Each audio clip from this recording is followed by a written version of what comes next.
There we go. Okay.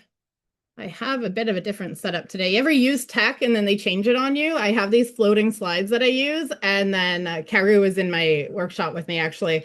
We're in a training program and they weren't working. And then I had to send out an email to the help desk. And it's because they stopped integrating them with Zoom. So I had to do my go around.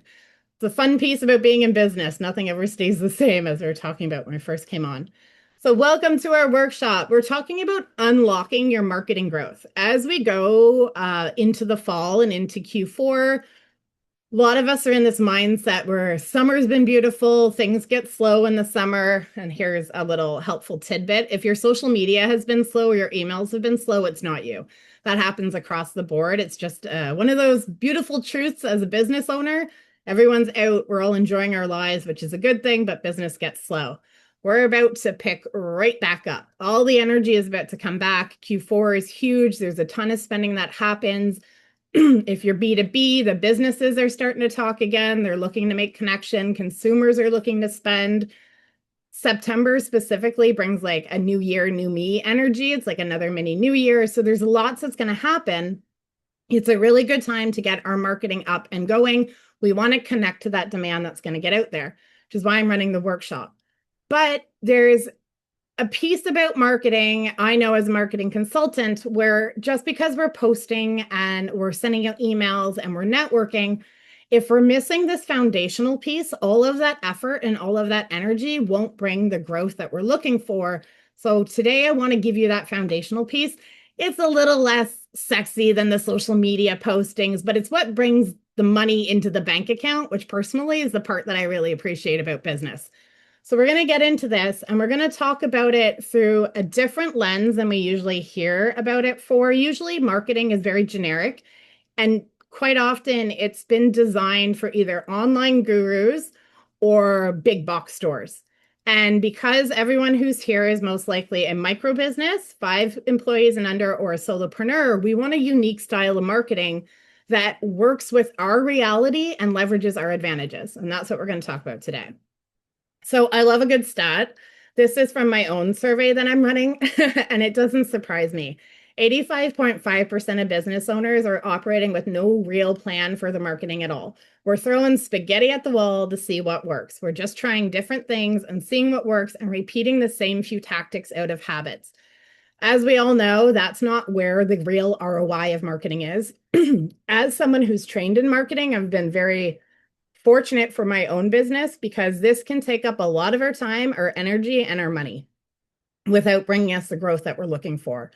So what we want to do instead of this random acts of marketing, as I call it, is we want to get intentional and we want to get strategic. And the first step that we take to do that is we want to understand the difference between a marketing system versus a marketing structure. So your system is the action that you're taking. It's everything that you're doing. You're posting your emails, your promotions, super important. You have to get the right system. You have to be doing it. You have to be showing up for it. That's what invites people in. But the marketing structure, it's what all that action should be shaped around. So it's what, I'm going to let somebody in here. There we go. It's what tells you what to do, who you're talking to, what you're offering, and what happens next. We don't want to have a system without the structure, or else we end up doing all of that posting and that kind of random stuff that we're like, I am doing the things, but my business isn't growing. And sometimes we feel like marketing just doesn't work, but it's not that. It's that we want to build the structure underneath it. And that's what we're going to do here today. The only way to have a really strong marketing system, all that posting and emailing that you're doing, is to have strong marketing structure underneath it. And that's what we're going to do. I'll do a brief introduction. I know most of you, it's lovely to see your faces. I really like these opportunities to connect with everyone and do a little bit of teaching. So thank you for being here. For those who don't know me, my name is Cheyenne. I have a business called CO Marketing. Been at this 8 years now. Time flies through COVID, through everything we're going through right now. When I chose what I'm doing now, I wasn't predicting that, but I'm deeply passionate about supporting our local economies and supporting our small and micro businesses. My mom owns a micro business herself, downtown Trenton. I'm a micro business owner.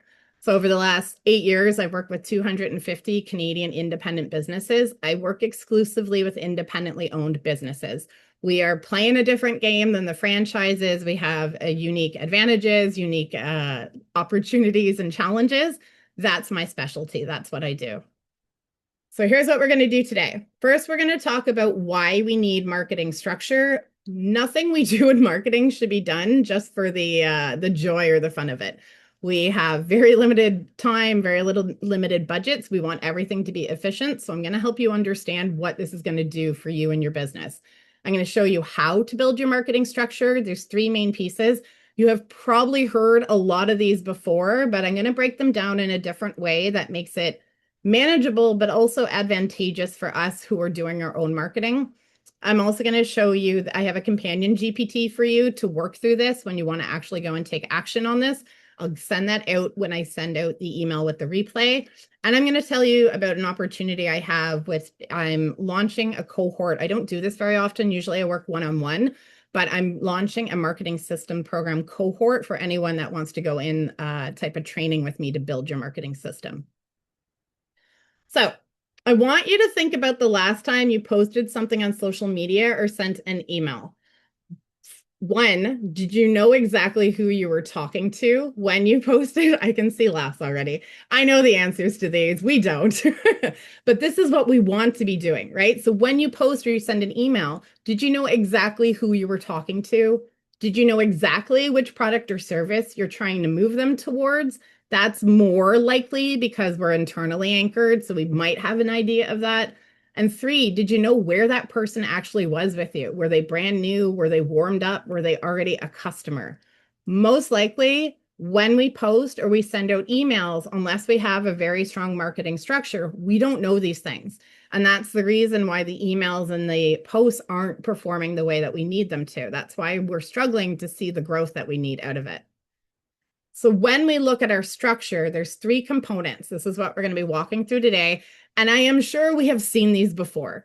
Target market, I'm sure we've all been in that place where it's like, okay, age, sex, location, right? Like that's what I'm supposed to be defining people as. We're going to look at it through a different lens today. Offer suite, this might be one you've worked at. It might not. It's another very important structure that we're going to break down. And your client journey. When we have all of these defined, we end up with marketing that is supporting the structure and shaped around it. And that's what brings business growth. And let someone else in here. So we'll go through each. We'll break them down. I'm also going to give examples so you can see in the real world what this looks like in your marketing rather than just listening to me jabber on constantly. So your target market, I'm sure most of us already know what this is. It's the specific group of people you're trying to reach and sell to based on who they are and what they need. Our offer suite is the full lineup of products or services that you sell and how they're priced and packaged. This one, because we tend to be idea people, this can get really bloated very, very quickly. Or we're in like the beginning stages and we kind of say yes to everything. So we like carry all the products or try to offer all of the services. I'm going to show you how to keep this intentional and structured rather than chaotic. And our client journey. This is probably my favorite one of this. I really enjoy this. This is the path a customer follows from first hearing about you to becoming a buyer and eventually a repeat customer. This is like a beautiful journey that you get to map out and create for people to take them from stranger to customer or client. And we're going to talk about doing this in a non-icky way. I'm all about the privilege we have as micro and small businesses of being relational. It's also a bit of a challenge, but this is what makes marketing feel good. It's also what makes marketing effective for us. So it doesn't matter how often you post. I have literally worked with people and spoken with people who have spent $40,000 on advertisement over a year and saw no ROI. It's not a matter of scale. It's not about how many times you post, how many emails you send, or how big this marketing system that you're running gets. It won't work if there's weak structure underneath it. A bigger system on weak structure doesn't get you further. It just turns into what I call random acts of marketing, where we're doing all of the things and we're trying this and this, and we're listening to this podcast suggests this and someone suggests this. And so we try it out and we end up on this hamster wheel of random acts of marketing. I'm going to use quality over quantity always, and especially when you're a solo person or a small team trying to do all the things and wearing all of the hats. Marketing especially needs to be very, very efficient and effective. I'm going to give us an analogy. I have a background in classical French cuisine, so a lot of my metaphors end up on the food world, but they work really well as well. So I want you to think about if you've ever planned a holiday dinner or a dinner party, you've had people over, before you open up the door and invite them in, you've already made decisions. You've already created structure. You've created a guest list. You know if this is for friends, if it's for family, if it's for only one side of the family and not both sides. You already know who your guests are. You've also decided your menu. You know what's going to be an appetizer, what's the main, what's for dessert, maybe your tea afterwards or wine pairing. And you have a sense of the schedule of the evening. When people first arrive, what do you want them to do? Is there a break between dinner and dessert? Are they hanging out afterwards and having a drink? So you have a structure built before you invite anyone in. If you've ever planned one of these and made these decisions beforehand, drop a quick yes in the chat. If this is a process you have gone through, or yeah, put up your hand. Yeah, thank you. So we've done this. We know that the worst thing we could do to ourselves is fling the door open with none of this structure laid beforehand. And not just for us, but for our guests as well, right? So it would be nothing but stress and chaos on our side, but it would also be uncomfortable for our guests to be trying to navigate this. Ronnie has not. Well, if you ever do a dinner, Ronnie, I suggest you do the planning first. So the structure, that structure is exactly what we're talking about for our business. Your audience is the guest list. You know who you're inviting. You've got a sense of who you want to come in. Your offer is the menu. You know what you're going to be offering them literally. And your journey is the schedule of the evening. You know the sequence of the experiences you want them to have with you. And just like a dinner party, you want to build all of that before you start inviting anyone in. Social media posts and emails, that's like sending out invitations to a dinner party that you haven't planned out yet. So it gets very chaotic and very confusing for people. I'm going to run us through a couple of examples so we can see what it looks like to be running a marketing system, doing the posting, doing the emailing, doing the networking, whatever it is that we're trying to do to get visibility without this kind of structure underneath it. So our first example is a product-based, consumer-facing business, handmade candle business with no defined target audience. So she hasn't done this work. She doesn't have the structure. She just knows she needs people to buy candles. So one week her Instagram is talking to busy parents, grabbing a last-minute gift. The next, it's chasing wedding favor shoppers. The week after that, or the month after that, she's trying to hook candle collectors with a limited scent drop. She's just trying to cast a really, really wide net. And we do this a lot, especially at the beginning, where like more is better. And like we said in the chat, more is definitely not better. So what happens is that every post is written to reach a constantly changing target of just people who like candles. These people are buying candles for this. They're just candle people, and these are the reasons they're buying. And in practice, it really reaches no one. It doesn't resonate with anyone. There's no reason for them to connect with it. So that the likes might trickle in, but nobody watching could tell who this business is really actually for. And it doesn't resonate enough for people to decide to make a purchase or to follow along and to give themselves enough exposure to the brand to get to that point. So the candle maker is doing all of this work. She's posting on social media. Some people are seeing it, but she's not getting conversions, and her business isn't able to grow because of it. In a service-based, we have a personal trainer, and they have no defined offer suite. So they've gone the route, and I've been here myself. This is it's part of learning how to be an entrepreneur, where we just kind of have like all of the things and we say yes to everything people ask us for. And then we have just this like smorgasbord of ways you can work with us or things you can purchase from us. So someone lands on her website's working, her SEO or her GEO, where she's being found in ChatGPT, that's working. And this person's like, okay, I'm ready to get started. I'm at the place in life where I have time and money to invest in this. And she sees, okay, there's a free consult, there's a 6 weeks transformation program, there's one-on-one training, there's drop-in group classes. And what happens is she's interested, but she can't figure out where to begin. So she gets overwhelmed and she closes the tab, is like, okay, I'll come back to that later. And of course she doesn't. So that moment of intent, that moment of interest is lost. And our personal trainer isn't able to capture what her marketing system is doing properly, bringing leads into her website, because the structure there is too overwhelming and people don't know where to start. And then the business isn't able to grow. B2B example, it's a branding consultant, and they have no defined client journey. So they haven't mapped out the sequence of the relationship and how it's going to be built, but she's doing work. She's out at a local panel, she's speaking, and a local business owner hears her and goes, oh, I need something like this. So she pulls up the website to look into it. And what happens is there's a portfolio and a contact form, but that's it. There's no next step for someone who's interested but not quite ready to fill out a form and commit. They don't want to jump into a 30-minute call. They're not quite there yet. So she closes the tab and tells herself the same thing. I'll come back to that later when I'm ready, but she never does. Something else captures her attention. She warms up with someone else instead. So the branding consultant is in the same place. Her panel speaking is doing the work it's supposed to do. She's connecting with people, but the client journey, there's a gap there because she hasn't defined it. She loses the lead and she's not able to grow her business. We're going to reverse all these at the end. So there's a happy ending for all of our business owners. I got emotionally attached to them and I have to give them a happy ending at the finish of the workshop. So what we're going to do is we're going to look at defining all three of those pieces, your target market, your offer suite, and your client journey through this lens of owner-led marketing. If you've tried these, which I'm sure we've been in, I've been in quite a few workshops where, or I've talked to clients too, where it's like, I've done my target market, but it doesn't make sense. Like it just doesn't fit. It's because it's being done in a way that's for a big box store or an online guru where we're very relational and we want to do it in our way.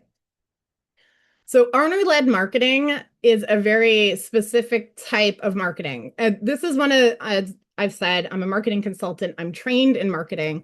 So I was very fortunate trying to build up my own business. I understood this, that there's different ways to market. It's not one size fits all. So we want to be using the style of marketing that fits our reality, both in terms of what we have to offer operationally and in terms of the market advantage we have and the position we're in. So this is strategy first marketing built for one person, the owner, who's either running it or leading it themselves. So either you're doing all the social media, you're suddenly finding yourself having to build a marketing skill set, or you do have some capacity to hire, but you're still directing. You're still determining who you hire, what they're doing. The strategy level is still going to be on you. So it's designed to work with small business constraints, which is budget and time and all of the other things, as well as built around the market advantage that we have that big brands don't. We have a direct relational connection to our customers. And as we're going to see, that's the big reason that they choose to work with us as well. Owner-led marketing has three pillars. It's compounding. Every piece we put into place has higher ROI the further we go. It all builds up on each other. It's actionable. It's quick. We can implement, we can test and refine. There's no 50-page document with this. And it's relational. So it's a CAR, C-A-R, the easy way to remember it. So when we look at our target market, again, it is that specific group of people you're trying to reach and sell to based on who they are and what they need. Who's tried this? Put a yes or a me in the chat if you've done this, where you've like, okay, I need to define my niche. I need to know the age, the income, the location, and you sit there and you try and you look at it. Yeah, Jackie. Yeah. And then so often we're like, this doesn't make any sense. I have women, I have men, I have people 20, I have people 60, I have people from here, I have people from there. This feels like trying to force people into a box that doesn't make any sense. And there's a good reason for that, because it's not the right kind of profiling for a business like ours. For owner-led marketing, the smartest way you can define your audience isn't demographically, which is what that is, it's psychographically. These are common terms in the marketing world, not so common when it comes to us. I'm trying though. Yeah, it's hard, isn't it? It takes a lot of time and a lot of effort, and this kind of foundation helps a lot. So when we're speaking to our audience and we're defining them, we don't want to think about who they are on paper, right? We want to think about what they do, what they care about, and what they believe. Marketing terms, this is called activities, interests, and opinions, AIO. This will get you a boatload further than trying to earmark them based on gender, income, and location. So the one generalization I can give from doing as much of this work as I have is that every single one of you will be working with a target market called conscious consumers. These are someone who actively chooses independent relational businesses over chains. This is the baseline. We could take on the work of convincing people who are either neutral or prefer the convenience of chains and that, but we don't need to. This is one of the realities of being a business our size. Most of us don't need hundreds of thousands of clients or customers. Why fight the bigger fight with your marketing? You want to look at conscious consumers. I'm going to break them down. This is one of the baselines that all of us can do in a general terms as small and micro businesses. So conscious consumers, their activities that they're going to seek out and choose independent. They are local shoppers. They are people who try to engage in community events. They prefer small scale businesses over bigger corporate options, even when it's less convenient. Also, even when it's more expensive. So these consumers are not looking to be, they're called not value shoppers. They're not looking for the cheapest deal. They're also not looking for the most convenient option.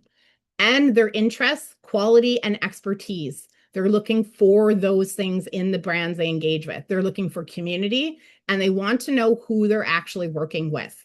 Their opinions is a purchase should feel like a relationship, not a transaction. They're intentionally choosing small scale businesses because these are the things that they believe in. This is what they're looking for. It's what they're opting into over convenience or cost. Beyond that, you also want to dig into your specific target market. You're talking, yeah, here's a trick, ladies. We are all conscious consumers, ladies and gentlemen. We all fall in the same buckets. This is the other beautiful thing, because if you are a local shopper, you're probably going to engage with this type of stuff as well.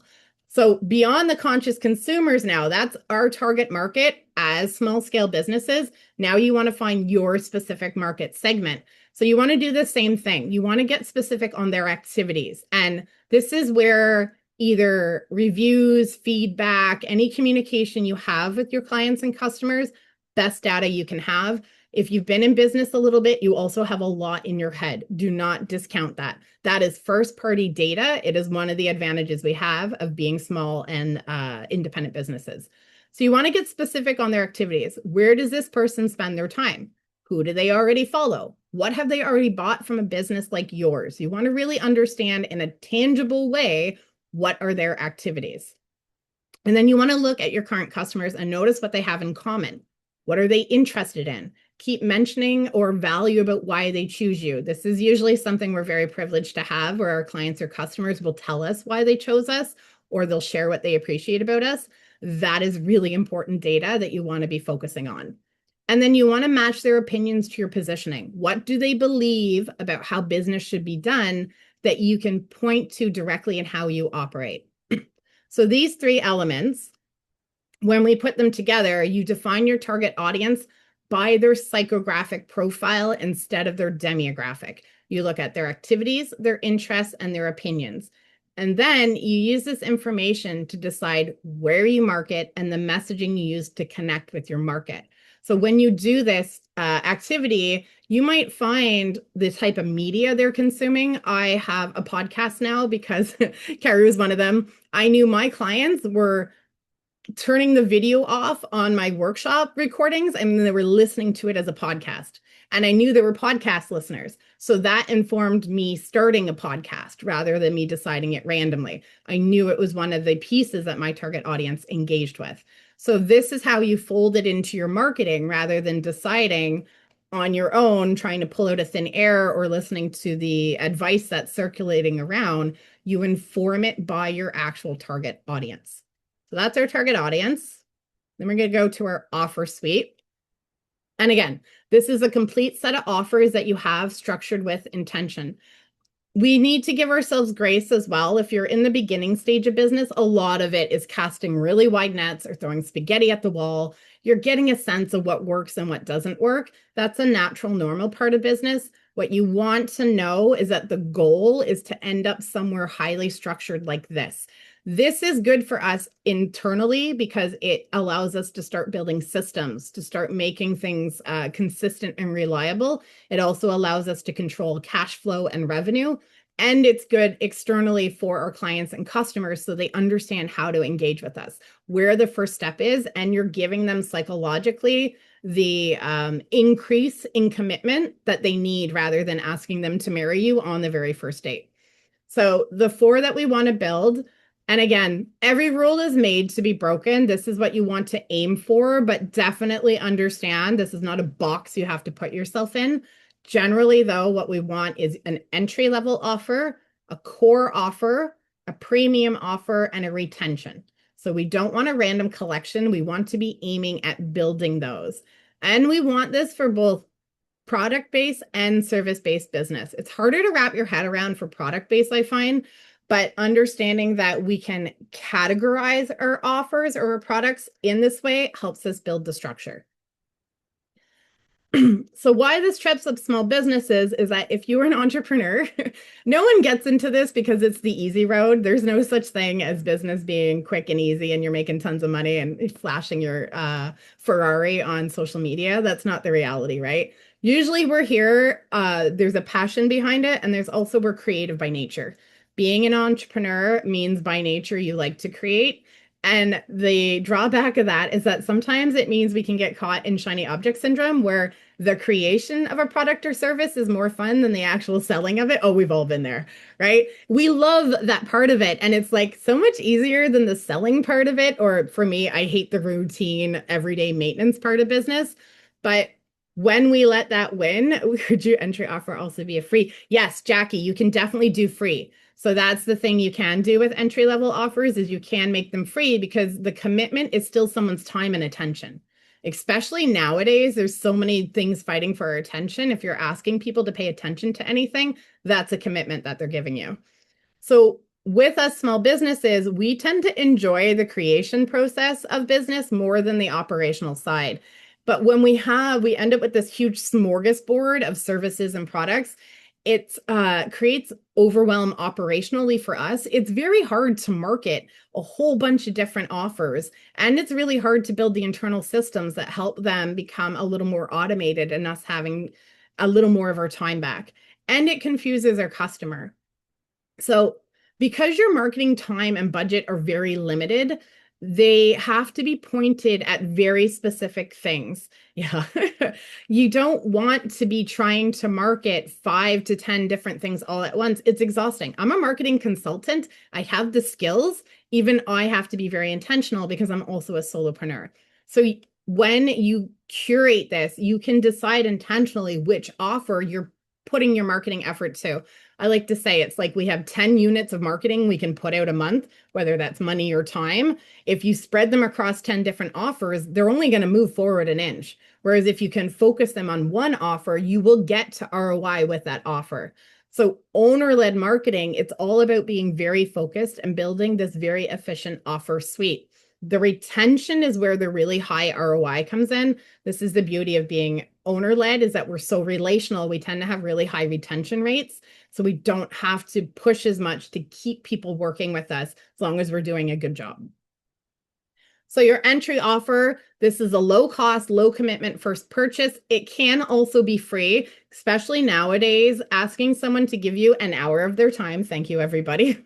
This is a commitment, right? You're asking for something and you have to recognize that. Just because we want people to show up doesn't mean that it's worth their time. So its only job is to turn a stranger into a customer.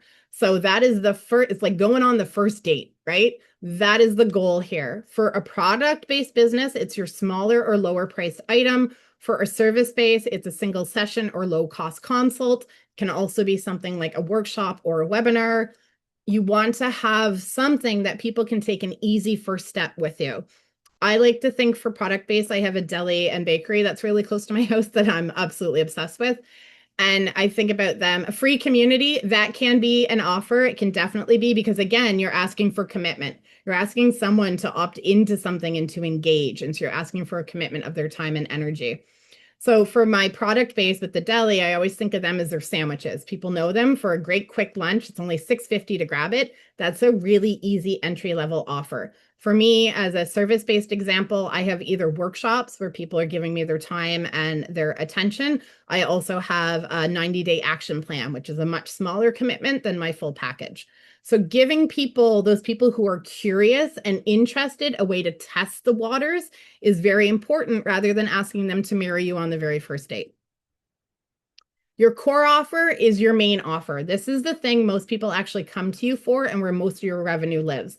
Usually as we're building our business, this is the main thing that we build and we lack the entry level. And so we do try to get people to marry us on the first date and then we get low conversions because there's nothing for them to test and to reassure themselves, right? Like engaging with anything that requires a lot of commitment, whether time or money, that's a risk for people.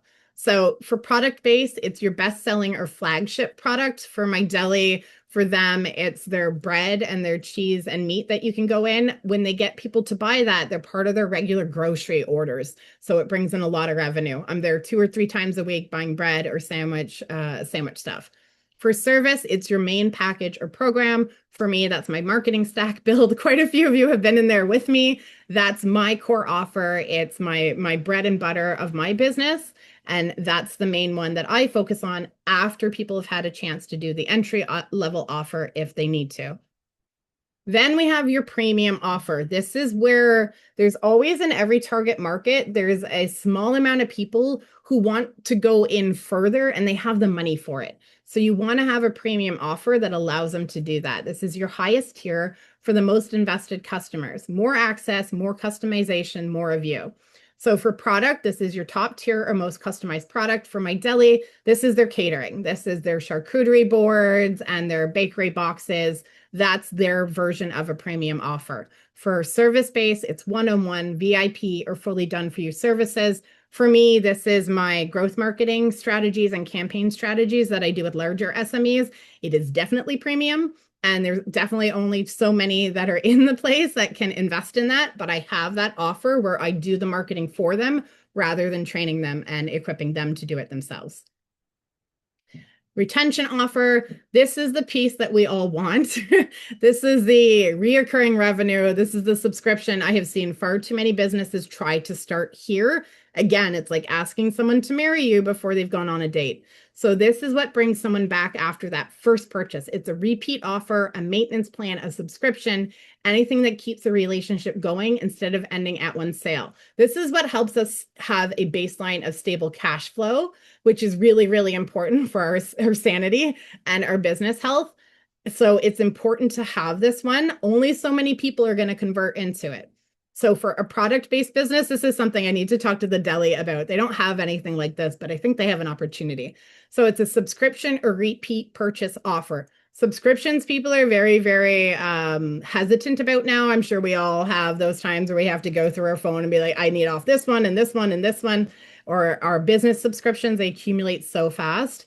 For my deli, an example for that, and I just spoke to another bread baker who is now currently doing this, it's like subscribing to their bread. So pre-purchasing every week, you're going in and you're grabbing these 2 loaves of bread and it's on autopilot. People, when it is something they want, the autopilot is a huge value to them. Service-based, it's an ongoing plan, a membership or maintenance check-in. I know a lot of us, this is what we're trying to get to, but it takes this kind of structure and this kind of scaffolding to bring people in. Few of you are in mine. I have a 1-year training program. I've been very fortunate. People stay with me for years and years, and it's a really great opportunity for me to keep investing in them, and it keeps my cash flow in a healthier state than it would be otherwise.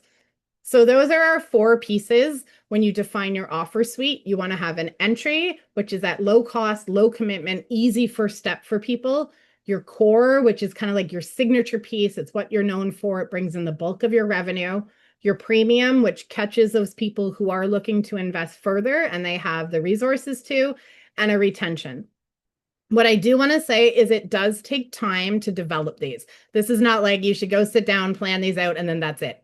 Everything we do with our business and our marketing should be done in relationship to the market. So sometimes you have to be in business a little while and have people ask you for things. People suggest things. Karu, who's on the call, she's the one who kicked me off into my 1-year program. It wasn't on my radar, and I worked with her and she asked me, can I work with you every month? Yeah. So she was the one who gave me the idea for my retention. And that will always be the strongest way you can build your offer suite, is if it's something people are requesting and asking for, rather than something you kind of arbitrarily pull out of your own head. But no, you did that me. I love Karu. So when you know that the goal is to build these 4 kinds of offers, you listen to what people are asking for and you shape them to build your offer suite to plug into one of these. That's why, like workshops, when there's a commonly requested topic, I know if I could build it into a workshop, it would be a good entry-level offer for some people. So then you use this information to determine which product or service you're going to market on which channels and in which ways. You start to hear what people are asking for, and then you shape your offer suite, and then the offer suite helps you know. Usually, general rule of thumb is public-facing channels like social media. The best thing to promote there is your entry-level offer. That's before people know you. That's you talking to strangers, and this is the first step you want them to take to get to know you. Email list is more your core or premium or retention offer because those people already know you in some way, shape, or form. We're going to talk about your client journey next, which is the sequencing, and all of these work together. So when you know your offer suite, you can then sequence it with your client journey, which is what we're going to get into next. So client journey is the path someone travels from first hearing about you to becoming a loyal customer. Probably heard these terms. There's 4 general sequences people go through: awareness, consideration, conversion, and then retention. This couples very well with the offer suite. Essentially, the offer suite is like the menu is the offer suite, what you're feeding them at each stage, and the journey is the agenda for the night. So different stages are going to need different channels. A good example of this is email doesn't build awareness. You don't want to be marketing in your email list the same way you're marketing on social media. People can only get to your email list if they already know you. So they're already aware of you. We don't want to use awareness style marketing on an email list. That's for public facing, social media, networking, panels, anything like that. Each stage is going to need its own channels and its own messaging. It's like a relationship. The way you talk to a stranger is going to be very different than the way you talk to a long-term friend. And this is the beauty of the owner-led marketing, is we are building relationships with people through our marketing. So us independent small and micro businesses, the value that we offer is relational, not transactional. We do have a transactional exchange. We have a product or service that we get paid for. That's part of our business. But the dominant reason that the conscious consumer market chooses us is the relational value. They want to work with people that they know. They want to work with people who feel like they care about them more than just as a number. They want to feel like everyone knows your name when you walk into the store. That is the value. So you don't want to lose that. In owner-led marketing, every stage, every transition should feel like a natural progression of a relationship, not a funnel push. This is one of the most common missteps I see, where we do start getting into our marketing and we start trying to build things, but we use the funnel tactics and heavily transactional with a lot of persuasion, countdown timers, all of those pieces. It doesn't work. It actually ejects people who would have been a good fit for us out of our marketing. So what we want to do instead is each stage extends a natural invitation into the next. We are relationship building. We're not just trying to force people down a funnel. So our first stage, awareness, most of us probably know about this. This is that stage where someone first learns that you even exist. This is that stranger into knowing you are a person, you are a business that they could work with. So what moves people forward at this stage is very simple. It's visibility. But it's not just general visibility. It's showing up where they already are. This is why that target market profile is so important. When you dig into their activities, you'll start to find where they are. Like I mentioned about the podcast, I know that my type of clients love to listen to podcasts because my best clients were turning my recordings into podcasts themselves. So I know that was a smart form of media for me to show up in. For consideration, this is the stage where they're deciding if you're right for them. Very few people are going to go right from awareness to buying. Very seldom does that happen unless you are a very low price consumer product, like under $10, then that does happen. As soon as you get higher than that, if you're asking for any kind of trust, any kind of serious investment, consideration is a very important stage that we need to invest in our marketing. What moves people forward at this stage is trust and information. They need proof, clarity, and answers to whatever is making them hesitate. We're going to talk about this in the example. This is often the stage that we miss in our marketing. We try to just go awareness and then conversion. We want people to see a post and then immediately buy from us, but it doesn't happen. There's a journey they have to go on, and this is a huge part of it. Conversion is where the money happens. This is the important one for us in terms of business. This is the stage where they actually become a customer. They make a purchase, or we can also have conversions where they attend a workshop or they get on our email list. That's asking for something from someone. So we want to recognize that as well.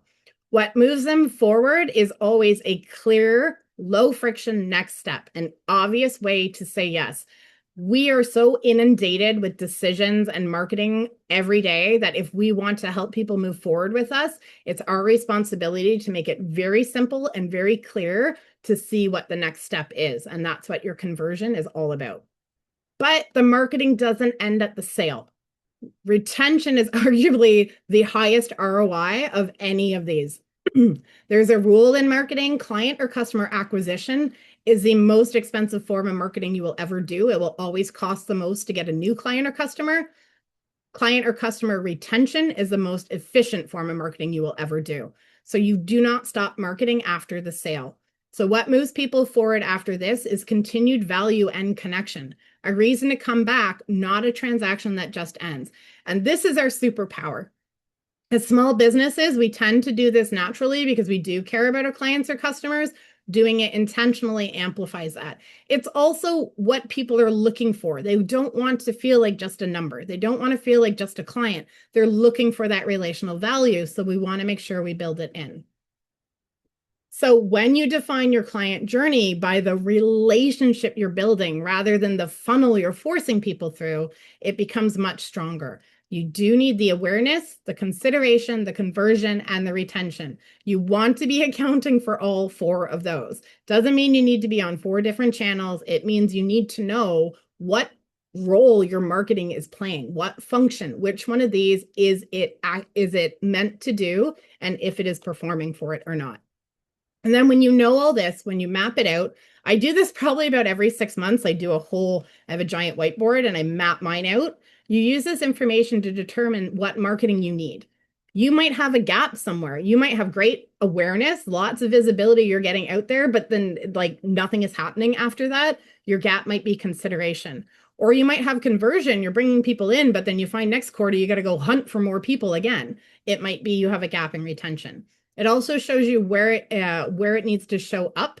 So your marketing, again, if awareness is your goal, you need to be somewhere public facing. You can't use awareness on your email list. It's not going to work.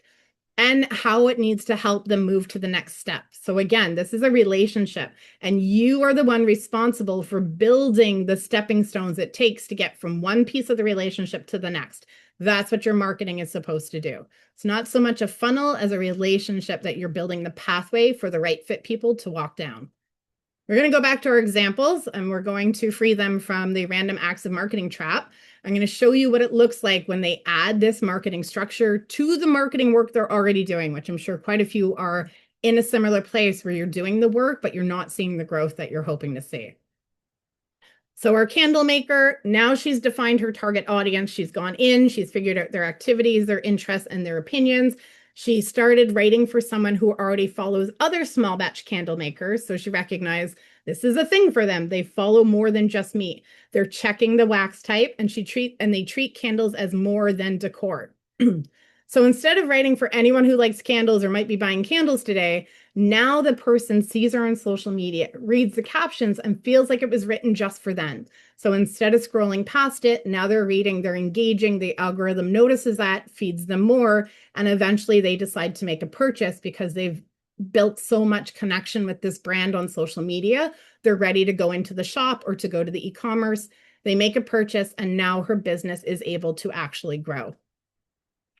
Our personal trainer, She's gone in, she's looked at her smorgasbord, she's refined it, she's defined her offer suite, she knows her entry offer, she knows her core. So she goes to her website, she reorders it so that this new visitor sees one clear starting point instead of the 5 open options. So a consultation is positioned as step 1. Here's the entry level offer. Everything else is explained as what comes after it. So people still know she has lots of other options to work with, but it's structured so that the visitor to the website can see very clearly what the first step is. And now people know exactly where to begin instead of closing the tab, needing to come back later. More people landing on her website are converting. She's getting the growth that she wants for her business. And our branding consultant has now looked at her client journey, realized she's really good for awareness. And when she gets people into her Zoom calls, she's great for conversion. Consideration was missing. So she decides to start an email list to use as her consideration piece for her client journey.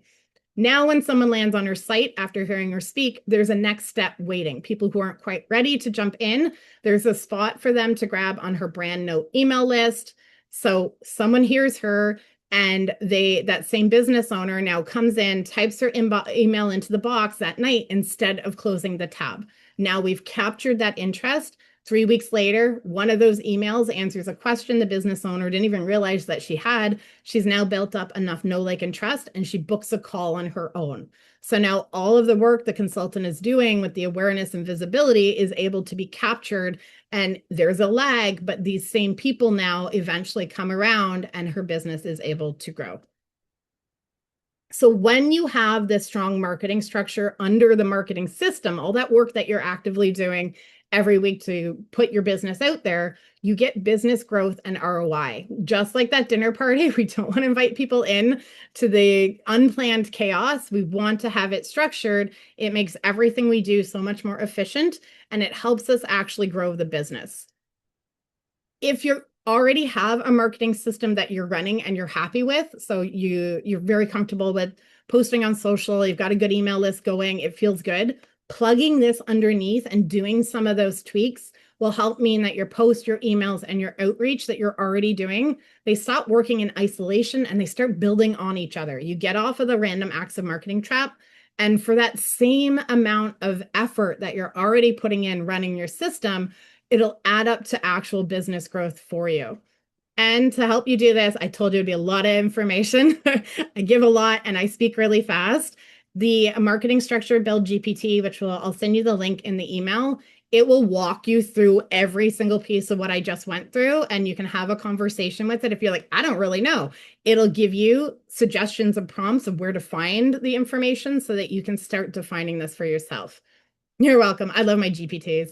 And if your system, I don't keep up newsletter emails and low. I don't know what my news is actually for. See, if you don't know, your audience can't know. This is why it's like everything is built twice, once in our minds and once in reality. And if we're chaotic with our marketing, it feels like chaos externally and it won't work. And it ends up taking up so much of our resources that it doesn't need to.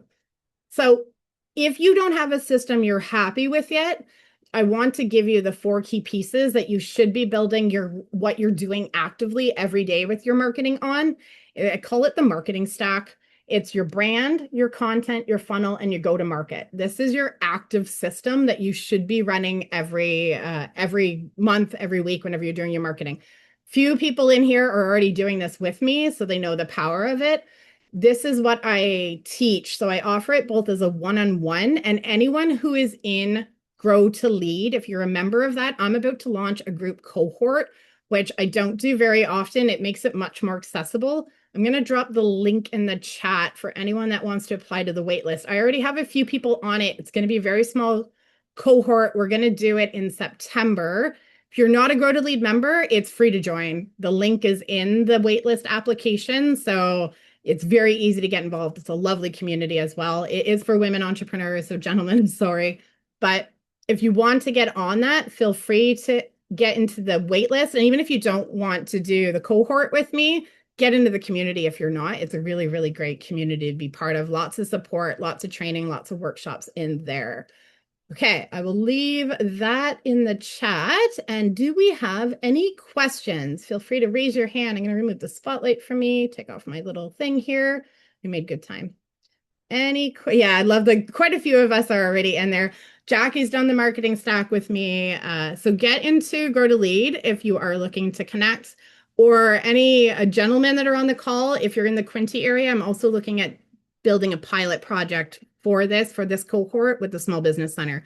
So watch for that. So that's another way to access it. Any questions or comments, anybody? Quiet. There's a lot of information, I know. One That's not, quick question is what time is the marketing stack training program? that's a good question. Time of day. Let's see if I don't think I've determined that yet. I think Okay. I pinpointed the dates, but I haven't pinpointed the time exactly yet. Okay. Because I might have a couple of conflicts on a couple of those days. Ah. So, okay. Okay, perfect. I'll do Thank some you. thinking and let you know, Aileen. Thank you. Yes, you do walk away with the stack, plus a bunch of tools to help you keep using it. Yep. We built it piece by piece over 4 lessons, and you have a GPT that helps you build it. It's done. You also have a core content set. There's a whole bunch of actionable pieces. Like I said about owner-led marketing, it has to be actionable. We have to be able to implement. We don't need to spend months and months doing planning and strategy and not be able to apply it. You're very welcome, Kimberly. Any other questions, comments?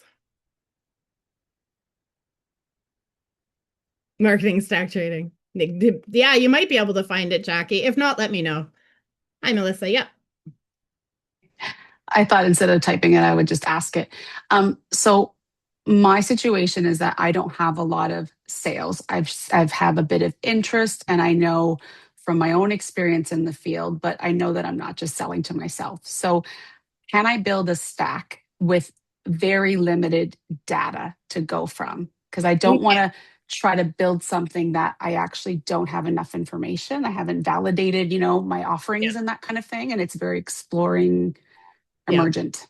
Yeah, it's designed actually so that it helps you accumulate the right data so that you can then refine it as you go, because that's how we have to do our marketing, right? When you're first building, Mhm. you're guessing, you don't know, but this is designed so you lay the foundation and then you gather the right data and then you feed it back in and keep building the stack so it's stronger and stronger as you go.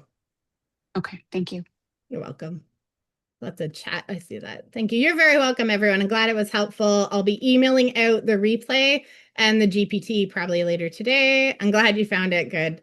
Yeah. Anyone who's not part of Grow to Lead, get on there. It's a really great community to be part of, or the Small Business Center. If you're in my area, Bay of Quinte, they offer a ton of resources as well. Beautiful. Thank you for being with me first thing in the morning. Appreciate it. Have a great day, everyone. Thank Enjoy, you. Have a good enjoy the day. rain. Bye-bye.